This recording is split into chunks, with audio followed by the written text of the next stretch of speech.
اور اس ملک کے لیے پالیسیز بنانے میں۔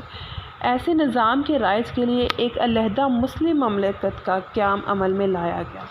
ڈیئر اسٹوڈنٹس، نظریہ پاکستان کے اجزائے ترکیبی میں 3rd نمبر پر ہے معاشرتی انصاف اور مساوات۔ معاشرتی انصاف اور مساوات سے ایک واقعہ یاد آیا کہ حضرت محمد مصطفیٰ صلی اللہ علیہ وسلم کے پاس ایک فاطمہ نامی عورت کی چوری کا معاملہ لایا گیا جو کہ ایک بہت بڑے قبیلے سے تھی۔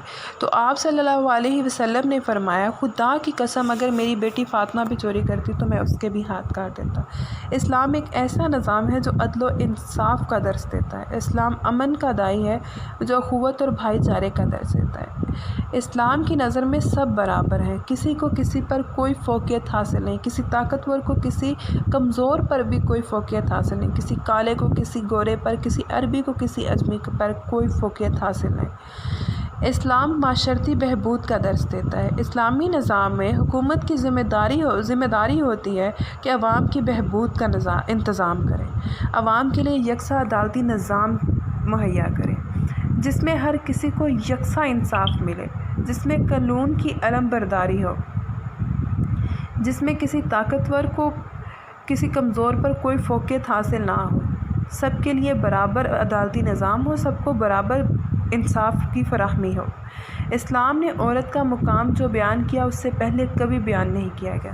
اسلام سے پہلے عورت کو بہت حقیر سمجھا جاتا تھا، بیٹیوں کو پیدا ہوتے ہی دفن کر دیا جاتا تھا، جو بیویاں ہوتی تھیں ان کو صرف ایک آیا کے طور پر سمجھا جاتا تھا۔ اسلام نے پہلی دفعہ عورت کو وراثت میں حصہ دیا، عورت کا مقام اتنا بلند کر دیا کہ جنت ماں کے قدموں کے نیچے رکھ دی۔ اسلام نے عورت کو پہلی دفعہ وراثت میں حصہ دیا۔ اسلام دولت کی منصفانہ تقسیم کا درس دیتا ہے۔ دولت کی منصفانہ تقسیم کا مطلب یہ نہیں کہ سب میں برابر دولت بانٹ دی جائے، اس کا مطلب یہ ہے کہ سب کو برابر ترقی کے مواقع دیے جائیں اور ہر کوئی اپنی عقل و فراست کا استعمال کرتے ہوئے ترقی کے مواقع کو استعمال کرے اور ترقی کی راہ پر گامزن ہو۔ سب کو ترقی کے یکساں مواقع فراہم کیے جائیں۔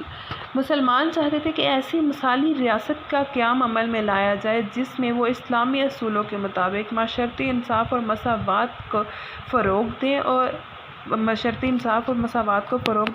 ایک ایسی اسلامی ریاست بنائی جائے جس میں وہ اسلام کے بتائے ہوئے احکامات کو مان سکے۔ نظریہ پاکستان کے اجزائے ترکیبی میں 4th نمبر پر ہے شہریوں کے بنیادی حقوق و فرائض۔ حقوق و فرائض کی بات کریں تو حقوق وہ سہولتیں ہیں جو عوام کو ریاست کی طرف سے مہیا کی جاتی ہیں۔ حقوق و فرائض ایک دوسرے پر لازم و ملزوم ہیں۔ ایک شخص کے فرائض دوسرے شخص کے حقوق بن جاتے ہیں اور ایک شخص کے حقوق دوسرے کے فرائض بن جاتے ہیں۔ اگر ایک شخص اپنے فرائض ادا کرے گا تبھی اس کو حقوق مہیا ہوں گے۔ اور ایک ریاست کے بنیادی فرائض میں شامل ہے کہ وہ اپنے شہریوں کو بنیادی حقوق مہیا کرے۔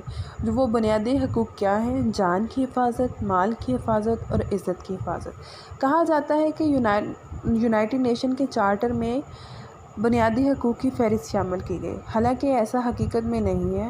1500 سال پہلے حضرت محمد مصطفیٰ صلی اللہ علیہ وسلم نے اپنے خطبہ حجۃ الوداع میں بنیادی حقوق بیان کیے۔ انہوں نے بتایا کہ مسلمانوں کے علاوہ اقلیتوں کو بھی مکمل حقوق حاصل ہوں گے۔ ایک اسلامی ریاست میں اقلیتوں کو مکمل تحفظ فراہم کیا جاتا ہے، وہ اپنی زندگیاں اپنے مذہب کے مطابق گزار سکتے ہیں۔ اور نظریہ پاکستان کے اجزائے ترکیبی میں 5ویں نمبر پر ہے اخوت اور بھائی چارہ۔ اسلام جو ہے وہ عمل کا داعی ہے، مذہب ہے، ایک ایسا مذہب ہے جو امن کا درس دیتا ہے، جو اسلام بھائی چارے کا درس دیتا ہے۔ اسلام میں امداد باہمی کا درس دیا جاتا ہے، مطلب کہ مسلمان کا بھائی ہے اور سب کو ایک دوسرے کی مدد کرنی ہے اور سب مل کر ہی ایک ایسی مثالی ریاست بنا سکتے ہیں جس میں اعلیٰ و ارفع جذبات کا فروغ دیا جائے، جس میں سب لوگوں کو برابری کے حقوق حاصل ہوں، جو امن کا داعی ہو، جس میں سب مسلمان آپس میں بھائی بھائی۔ ڈیئر اسٹوڈنٹس، آج کے لیے اتنا ہی کافی ہے۔